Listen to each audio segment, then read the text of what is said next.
আপনারা বাধ্য করেন না রাস্তায় নামতে। আমরা যখন রাস্তায় নামবো, আপনারা মানে টের পাবেন তখন যে বাংলাদেশে কি ঘটে যাচ্ছে।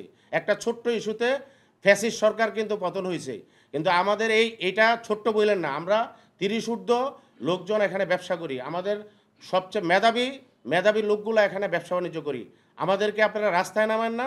আমরা যেকোনো পরিস্থিতি, যেকোনো অবস্থায় আমরা কিন্তু যেকোনো কঠোর সিদ্ধান্ত নিতে বাধ্য হবে। Oppo, Itel, Intel, Infinix, MI অনেক কোম্পানিগুলো, এই স্যামসাং, এরা এই কোম্পানিগুলা একটা জয়েন্ট হইয়া, আমরা এই কারণেই বলছি যে তারা যখন জয়েন্ট হয়ে সিন্ডিকেট হবে, আজকে ১২,০০০ টাকার মোবাইলটা যদি কালকে ২২,০০০ টাকা করে, কিচ্ছু করার থাকবে না এই জনগণের। এই কোম্পানিগুলাই, এই সিন্ডিকেটটাই আমাদেরকে জিম্মি করতে চাচ্ছে। বাংলাদেশের এখন যারা দায়িত্বে আছে তাদের সহযোগিতায় আমি বলবো, বাংলাদেশে আমরা যারা ব্যবসা করি তাদের আপনার ব্যাংক লোন আছে, আমাদের ব্যাংক লোন আছে, আমাদের পরিবার আছে, আমরা একটা অসহায় অবস্থায় আছি। আমাদেরকে একটা সিস্টেমের মধ্যে আনেন। আমরা ট্যাক্স দিতে চাই, আমরা অবশ্যই ট্যাক্স দিতে চাই, সিস্টেমে আনেন। যেটা বললাম, সাইফুর রহমান সাহেব ৩২০ টাকা ট্যাক্স দিচ্ছে, ট্যাক্স জমা হয়েছে।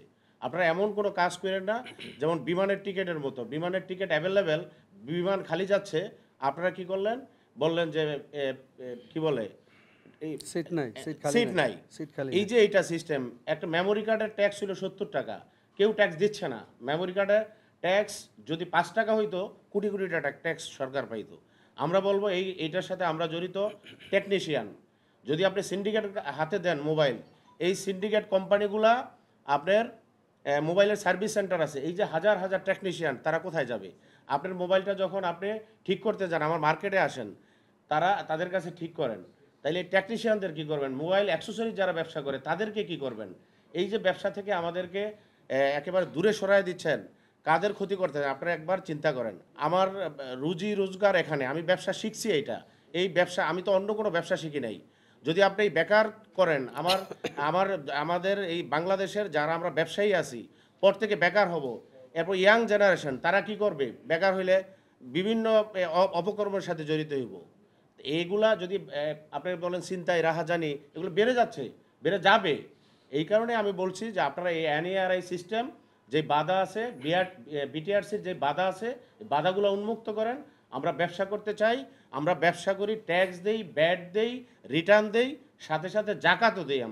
আমরা কিন্তু একেবারে না, আমরা জাকাত দিয়েও ব্যবসা করি, মানুষের বৎসরে জাকাত দিই। কিন্তু আমরা এমন কোনো পর্যায়ে আমাদের নিয়েন না, আমরা একেবারে আমার পেটে লাথি দিয়েন না। কারণ আপনি গভর্নমেন্ট আমার ব্যাংকের ইনস্টলমেন্ট দিবেন না, আমারটাই দিতে হবে। আর না হইলে আমাকে ব্যাংক, আমি যখন ইনস্টলমেন্ট দিতে পারবো না, আমি তখন কিন্তু আমাকে আইনের কাঠগড়ায় দাঁড় করতে হবে। আমার এই যে ব্যবসা, দোকানপাট, সব এগুলো বেকার হয়ে যাইব। আপনারা যারা এই সিন্ডিকেট, যারা আজকে দেখেন এই যে এনইআরআই সিস্টেম, এই সিস্টেম কারা গভর্নমেন্ট চালু করতেছে, কিন্তু এটার টোটাল ইনস্টলমেন্টের টাকা কারা দিচ্ছে? টাকা দিচ্ছে এই 9টা কোম্পানি।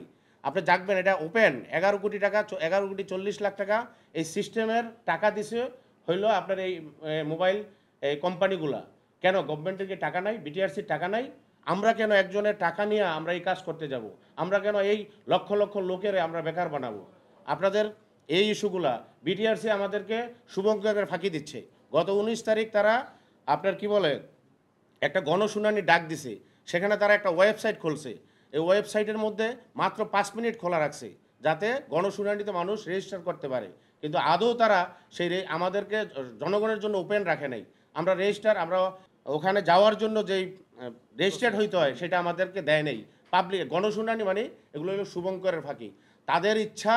বিশেষ করে আমি বলবো যে আজকে আমাদের চিফ অ্যাডভাইজারের সহকারী, যিনি ডাক ও টেলিযোগাযোগ মন্ত্রণালয় আছে, তার যে মনের ইচ্ছা, তার বন্ধুকে সহযোগিতা করবে, যেটা আইটেল ইন্টেল যে মালিক, কি জানি ওনার নাম, রেজওয়ান সাহেব।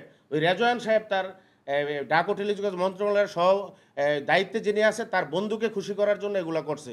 আর এই যে লক্ষ লক্ষ বেকার, এই যে মানুষের যে আহাজারি, এগুলা কি হইবে ভবিষ্যতে, এটা তারা এখনও উপলব্ধি করে না। যখন তাদের সুরসুরি পড়ে তখন তারা যখন আমরা কালকে ডিবি অফিসে গেছি, তখন তারা বুঝছে এটা কি জিনিস।